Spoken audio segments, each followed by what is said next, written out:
It's another victory for President Bola Ahmed Tinubu as the Supreme Court put a seal on the legal battle that trailed the February 25th presidential election, which stretched to the United States. The Apex Court dismissed the appeal filed by the presidential candidate of the People's Democratic Party, PDP, Atiku Abubakar, challenging President Tinubu's victory.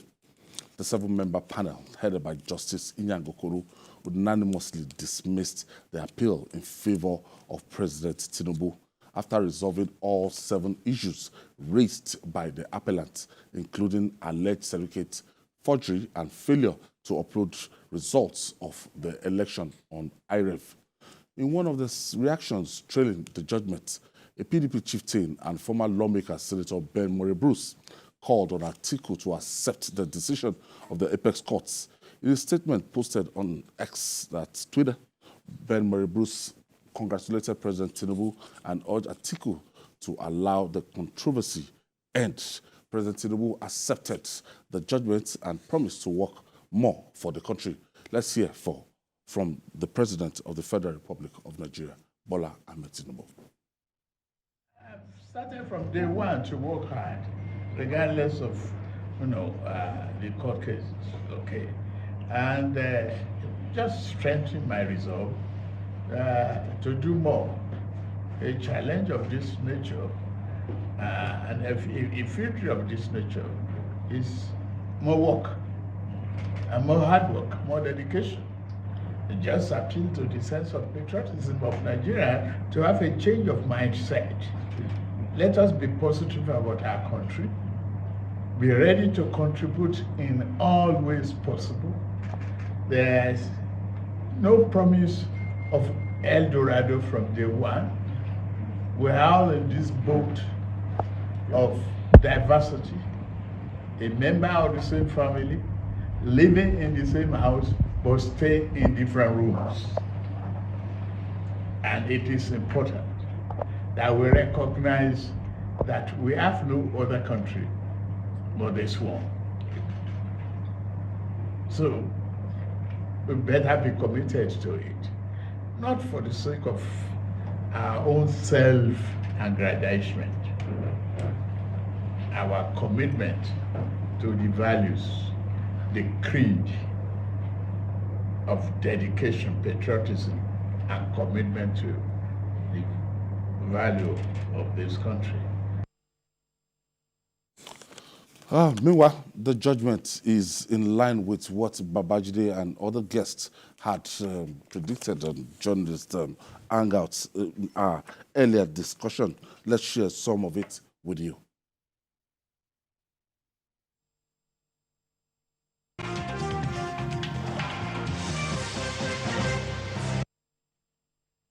Atiku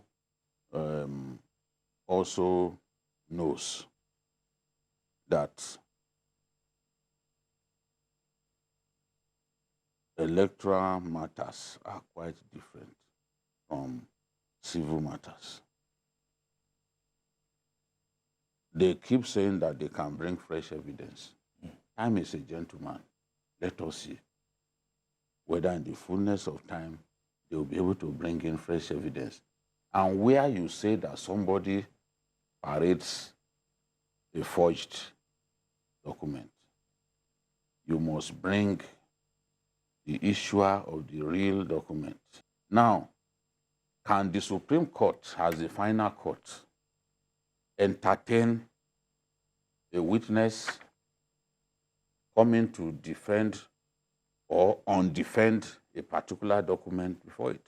All of that will have been done at the tribunal level, at the lower courts. The Supreme Court does not receive evidence and then have someone defend or refuse to defend the evidence.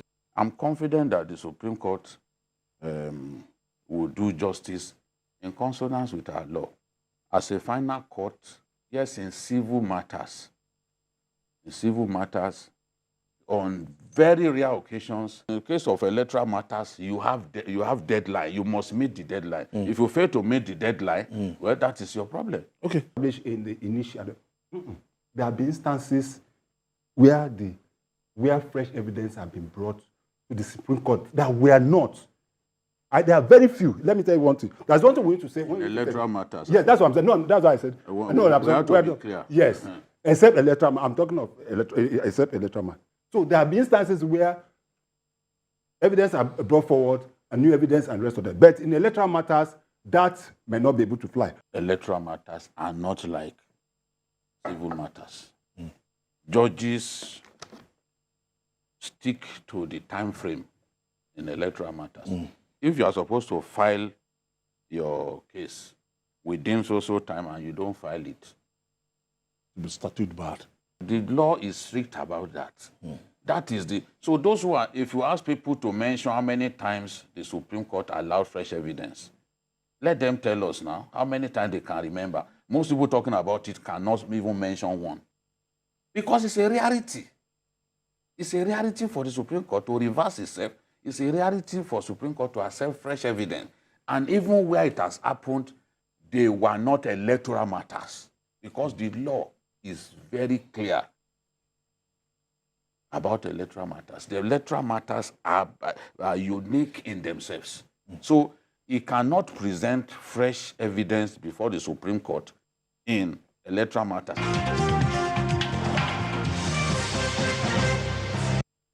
The court will show to us whether a mandate was stolen or not. And if it was stolen, who stole it? Okay. Was it Atiku who came second? Or because he has to tell us where his votes were pilfered.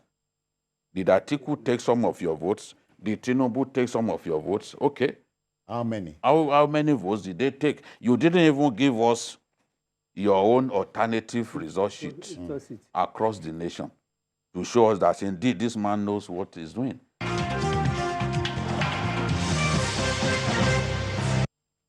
It is clear that you cannot, what you did not front load, evidence that you did not bring at the lower court, you cannot take before the Supreme Court. This is the tradition. The Supreme Court would not change its tradition because of an individual, because it's just one person. He has not got two heads. So this is the thing.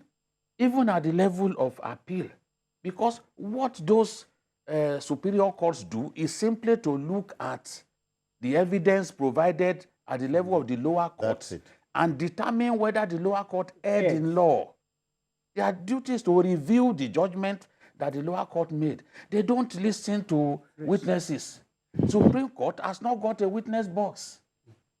From EC8, it is right from it still remains the most authentic way to prove everything. Right from the primary source. Regardless. It still remains If Atiku wants to lay the foundation. How could you get the sum total that you got and you never queried the sum total?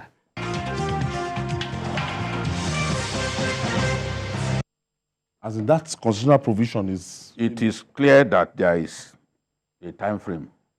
That has passed. Yes, for fresh evidence. But they are thinking that in the exercise of his wide-ranging powers, the Supreme Court can still entertain. That is for those justices to decide. But if they follow the law strictly, it's a no-no. The time is gone. That's what Hot Kid and Pokoli, that song, Otilo. You know that song? That's a Otilo. You don't go. No traces. That song. I don't want to. Yes, Otilo. That's what Pokoli and Hot Kid. That's what it's now. Otilo. No, it's like throwing water. Time frame. It's like all of these cases have time frame provided by the Electoral Act.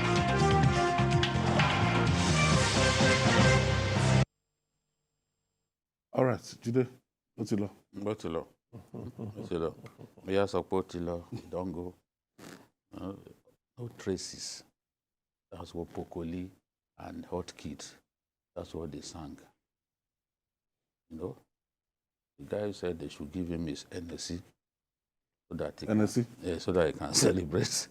You know? So, you know, this is just interesting. Today, people will celebrate like they are in raptures. Because the torment that they put people through, people really deserve to celebrate. There is no doubt. We've never had an election like this. Even the judges will celebrate because the burden has been taken off Pressure. their heads. The abuse, the needless haranguing of judges, abuse of judges, the harassment of their children. We've never had it this bad. And whether we like it or not, the Supreme Court is not perfect. They are human beings. No one can say, oh, you have attained perfection when you are in the body. That's what Mahatma Gandhi said. Those judges are not perfect. But the Supreme Court, by the law of averages, has largely, overwhelmingly lived up to expectation. People will talk about 1-2 cases when some funny things happened. But you can't use that to dismiss our apex court. It's just like when we predict here. Since 2014, on this program, we'll be making predictions. And I know that I must have got it wrong like 3 occasions. But when you ask people, they will point at when they will not talk about 98% that was correct in a year. They will point at Obaseki. Shebi said Obaseki will win. You understand? Shebi said Oyetola will win. That's where it ends. Nobody will praise you for the ones you did that were correct. When I predicted that Tinubu will win River State, how many people had the guts to make that kind of prediction? Right here, I predicted that it's Tinubu that will win River State, and he won it. Nobody will recall. And I said, oh, okay, Kebbi is an APC state, but Tinubu will lose there. Tinubu will lose Sokoto. Even APC members fought me. But nobody will remember that, oh, he made those predictions and they were accurate. They will point to when he said Obaseki. That's how Nigerians are. They dismiss the Supreme Court. They call them names. But we can say that the Supreme Court and our judiciary generally has lived up overwhelmingly to the desires of the Nigerian people. Yes, there could have been some judgments that people who are really not in tune with. Of course, that happens. But in this case, when we discussed the Presidential Election Petitions Court, I remember telling you that the way those judges dealt with that matter, the Supreme Court will have little or nothing to do. They had done like 3/4 of the job. You can see today, we didn't have to wait for 11 hours. Peter Obi's petition, Supreme Court accorded it only 10 lines. In dismissing Peter Obi's petition, he got only 10 lines. Yes, 10 lines.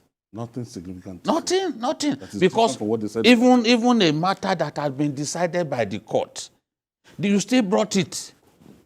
They had decided it earlier. Why would you bring the matter of double registration? They decided it on May 28, 2023. You brought it, and you expected them to give a second judgment on a matter that they had decided. Justice Okoro, he handled the judgment with accustomed ease. Accustomed ease. And I didn't start watching them from the beginning, because you were the one who alerted me that they had begun. But by halfway into Okoro's judgment, the petition of Atiku was naked. Atiku's petition was already naked by halfway through. I knew where it was going. And then they came to Obi and gave Obi just 10 lines. That was it, Otilo. So this is the thing. We have lessons to learn. The petitioners, the appellants, they have lessons to learn. Even the person who won, we've learned exemplary lessons. They've learned a lesson. You know, going forward, people now know that in proving electoral fraud, you have to bring witnesses from the polling units. You cannot rely on the testimony of collation officers because they didn't witness it. You are talking about what transpired at polling stations. You are bringing people who are merely at collation centers. And, and the judges said, no, those ones is hearsay. It is what they were told. It didn't happen before their eyes. I mean, it's commonsensical. It's just commonsensical. Let's face it, these guys, when I listen to Justice Agim, Emmanuel Agim, fantastic judge of our apex court. Justice Agim was chief judge of Gambia. He was chief judge of Swaziland. So look at the way he dealt with the issue of the deposition before, they brought. He argued that, look, that document is not even admissible because the seals that ought to have been on it for it to be acceptable outside that jurisdiction were not there. So you can't even bring it back in 2027. That's the significance. I was saying it earlier that I think Peter Obi and Vice President Atiku we've not gotten their official reaction. And I was in a phone call at this time might just be in order. A phone call to Bola Tinubu congratulating him officially. Now, what do you think significantly did Atiku and Obi? What do you think they didn't do? They didn't get right. Well, what are we going to do? They just didn't get the exact grounds on which to lay the foundation on which to lay the petitions. That's what happened. Even at the presidential election petition court, it was said, it is not about just saying these are the 7 grounds on which we are appealing, but did you lay the foundation for it correctly? Just like what BKO mentioned, if you are saying, for instance, that the number of votes that should come to you. Yes, that in Lagos, they stole your votes. That 10,000 is not enough. Should be able to prove it. You must be able to say, okay, these are the places in which I got it. Somebody must come from all those polling units. You must have people from there. And say, okay, this was what we recorded, but this was what. You know, it goes beyond the allegation. to the very heart of the process itself. Meaning that you can't just wake up and say, I have 10 papers showing that I got this number of votes here. And those you are bringing to testify that you got those number of votes were not part of those who conducted the election, who took part in the process. So it's a tough thing dealing with electoral matters. At least that we have realized since 1999. And this has further entrenched it that lawyers who are seeking to take political cases must know that it is those cases are significantly different from other matters. You must understand the process, and that's what the Supreme Court judges have taught them. Even at the level of the tribunal, which is the Presidential Election Petitions Court, they've taught them that. So it means if we had a very conscious legal team, or very conscious legal teams for the two of them, what should have happened would have been not to go to the Supreme Court. Because it was glaring. And you know, it was said lawyers must make money. That the Court of Appeal did. So, the Court of Appeal already laid that foundation that these are the basics that are missing. So, let us even assume that fresh evidence that was brought was accepted. That also, according to Justice Okoro, is like a friend coming to eat you out of sync. You know, the kind of the referee has already like called off the contest, and then you are throwing your punch. That's what he said, basically. So even if it was accepted, that's the fate that would have been following it. They will deduct your points. Yeah. You will do that in boxing. Exactly. If you do that. So the lawyers must get it right. And I think that is, I know that politicians in Nigeria, they are optimists, die-hard optimists. That's what we have seen. But even the lawyers should help our process. We've been told the number of cases that the Court of Appeal are pending. We've been told that of the Supreme Court. These are the kind of things that don't allow for speedy dispensation of justice. And we must be careful. I thought that they will even that the Supreme Court will even descend on people bringing frivolous cases. Because if the Supreme Court had decided on the matter, you know, why would Obi bring that same? Obi's lawyers brought the matter at the level of PAPC after the matter had been decided. By the You Supreme brought Court. it at the PAPC. You still took it to Supreme Court that decided the matter earlier. It just shows that you don't have evidence, because you should have dedicated your energy to more plausible issues, not something that the Supreme Court had decided. They are wasting their time. Former President Buhari had asked the opposition to work with Tinubu. President Tinubu too has made the same appeal. Yeah. What do you expect from Atiku and Obi at this time, after the verdict of the Supreme Court? I can't preempt these two men because for me, ordinarily Peter Obi should not have gone to court, because in his heart he knew he didn't win the election. The route to victory he didn't have. Except you know nothing about politics in our country, would you even think that that person won the election? How? Because the big voting centers, northwest of our country, is not by registration, no. Lagos is big. The last two elections, Not- Lagos had far more registered voters than Kano. In fact, Southwest had far more. But in terms of coming out on election, you vote. don't see them. Very The bad. political culture of the North, especially the Northwest, means that you need just little motivation to tell them to go out and vote. This is something that I witnessed. I was born there, That's trash. and I worked there for years, for at least 9 years.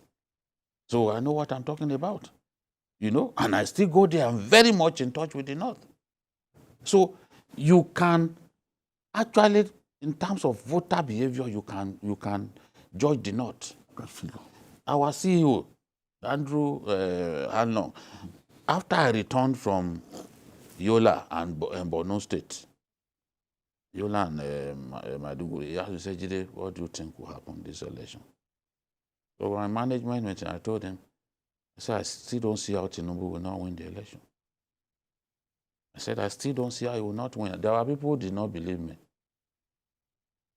But the rest is history. Because you can judge how people will vote. So this is the thing.